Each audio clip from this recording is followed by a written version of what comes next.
Hi friends, welcome to cine family 2. ఒకప్పుడు ప్రముఖ star మా ఛానల్లో ప్రసారమైన super hit serial Guppedantha Manasu serial 2020లో ప్రారంభమై ఈ సీరియల్ని 2024లో మేకర్స్ ఎండ్ కార్డ్ వేశారు. Guppedantha Manasu serial heroine Mukesh Gowda and Raksha Gowda, Rishi Vasundhara పేర్లతోనే ఎంతో ఫేమస్ అయ్యారు.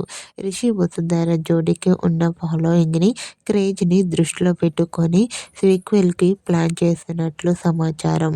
ఈ గుప్పడంత మనసు సీరియల్ సీక్వెల్కి నిండు మనసులు అనే టైటిల్ని ఫిక్స్ అయినట్లు వార్తలు వినిపిస్తున్నాయి.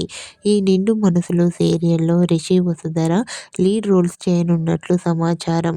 స్టార్ మా ఛానల్ వారు అతి త్వరలో మనందరికీ ఒక గుడ్ న్యూస్ని వినిపించబోతున్నారు. అయితే గుప్పడంత మనసు సీరియల్ సీక్వెల్లో రిషి వసుంధర అవే పేర్లతో కనిపిస్తారా, లేదా కొత్త పేర్లతో నటిస్తారా లేదా అనేది తెలియాల్సి ఉంటుంది. ఈ సీక్వెల్ గుప్పడంత మనసు సీరియల్లోని ప్రధాన పాత్రధారులతో పాటుగా మరికొంతమంది కొత్త ఆర్టిస్టులు కూడా నటించబోతున్నారట. ఓకే ఫ్రెండ్స్, నిండు మనసులు అనే న్యూ సీరియల్ విషయంపై మీ అభిప్రాయాన్ని మీ కామెంట్ రూపంలో తెలియజేస్తూ లైక్ చేయండి, షేర్ చేయండి. మరిన్ని ఇంట్రెస్టింగ్ అండ్ లేటెస్ట్ అప్డేట్స్ కోసం మా సినీ ఫ్యామిలీ 2 ఛానల్ని సబ్స్క్రైబ్ చేసుకోండి.